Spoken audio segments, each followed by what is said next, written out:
అసెంబ్లీలో రాష్ట్ర ఆర్థిక పరిస్థితిని వివరిస్తామన్నారు మంత్రి పొన్నం ప్రభాకర్. 10 ఏళ్లలో ప్రజల సమస్యలు పరిష్కారం కాలేదని, అందుకే ప్రజావాణికి భారీ స్పందన లభిస్తోందన్నారు. నకిలీ విత్తనాలు అమ్మే వారిపై కఠిన చర్యలు తీసుకుంటామన్నారు మినిస్టర్ తుమ్మల.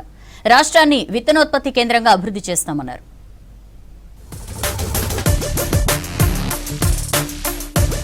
అసెంబ్లీ సమావేశాలు రేపు తిరిగి ప్రారంభం కానున్నాయి. ఉదయం 11 గంటలకు ముగ్గురు మాజీ ఎమ్మెల్యేల మృతికి సంతాపం తెలుపనున్నారు. ఆ తర్వాత రాష్ట్ర ఆర్థిక పరిస్థితులపై శ్వేతపత్రం రిలీజ్ చేయనుంది రేవంత్ సర్కార్. పవర్ పాయింట్ ప్రెజెంటేషన్ ద్వారా ఫైనాన్స్ మినిస్టర్ బట్టి విక్రమార్క ఆర్థిక పరిస్థితిని వివరించనున్నారు. దీనికోసం అసెంబ్లీ హాల్లో స్క్రీన్లను సిబ్బంది సిద్ధం చేస్తున్నారు.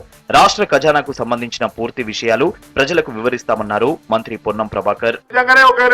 బంగారు తెలంగాణ అందరి బంగారు కోరుగుడ్లు తినిపిస్తే వేలవాని పిటిషన్లు ఎందుకు వస్తున్నాయి చెప్పండి, జవాబు దాని మీద మాట్లాడండి. సత్వరం కాగలిగి సత్వరం అయితే ఆలస్యం అయితే అందులో కూడా కొన్ని అంశాలు పాలసీ మ్యాటర్ ఉంటాయి.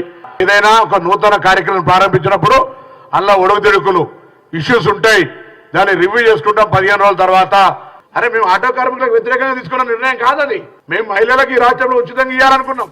కేసీఆర్ సర్కార్ బంగారు పాలన అందిస్తే ప్రజావాణిలో జనం ఎందుకు బారులు తీరుతారని ప్రశ్నించారు పొన్నం ప్రభాకర్. ప్రజాభవన్ లో పాల్గొన్న ఆయన ప్రజల నుంచి దరఖాస్తులు స్వీకరించారు. ఇవాళ 5126 దరఖాస్తులు వచ్చాయని చెప్పారు. ఎక్కువ మంది ఇల్లు కోసం దరఖాస్తులు చేసుకున్నారన్నారు పొన్నం ప్రభాకర్. నిరుద్యోగులు బాగా వచ్చారని, అందరి సమస్యల పరిష్కారానికి కృషి చేస్తామని హామీ ఇచ్చారు మంత్రి పొన్నం ప్రభాకర్.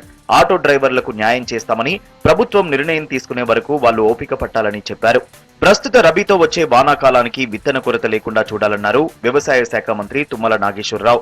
విత్తన సరఫరా, విత్తన రంగ అభివృద్ధిపై సెక్రటేరియట్ లో ఆయన సమీక్ష నిర్వహించారు.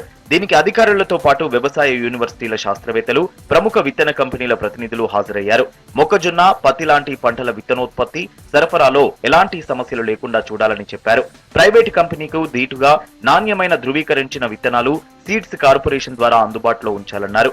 విత్తన కంపెనీలు ముందు రాష్ట్ర రైతులకే ప్రాధాన్యం ఇవ్వాలన్నారు తుమ్మల. నకిలీ విత్తనాలు సరఫరా చేసే వారిపై కఠిన చర్యలు తీసుకోవాలని ఆదేశించారు. నకిలీ విత్తనాలతో నష్టపోయిన రైతులకు ఆయా కంపెనీలే పరిహారం చెల్లించేలా చర్యలు చేపట్టాలన్నారు. రాష్ట్రం నుంచి విత్తనాల ఎగుమతులు పెంచడానికి కంపెనీలు కృషి చేయాలన్నారు తుమ్మల.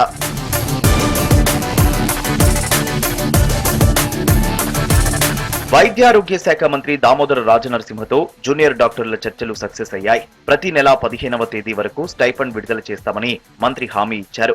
సమస్యలను త్వరలోనే పరిష్కరిస్తామని తెలిపారు. దీంతో సమ్మెను విరమించుకుంటామన్నారు జూనియర్ డాక్టర్లు.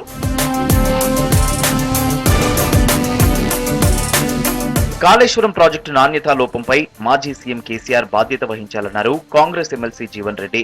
ప్రాజెక్టు నిర్మాణంలో అక్రమాలకు పాల్పడిన దోషులను ఉరితీయాలన్నారు. కరీంనగర్ మాజీ ఎంపీ వినోద్ నోరు అదుపులో పెట్టుకుని మాట్లాడాలని హెచ్చరించారు. కాంగ్రెస్ చేసిన త్యాగంతోనే తెలంగాణ ఏర్పాటైందని తెలిపారు. బీఆర్ఎస్ హయాంలో మిల్లర్లు కటింగ్ పేరుతో రైతులను దోచుకున్నారని ఆరోపించారు ప్రభుత్వ whip Adluri Laxman. Engineer design ఇస్తే దాన్ని రూపొందిస్తే చక్కగా ఉంటుంది, లీడర్ రూపొందిస్తే ఎట్లుంటది? మేము మా ఆలోచన మేము ఇంజనీర్ల ముందు పెడతాం. ఇంజనీర్లు ఏదైతే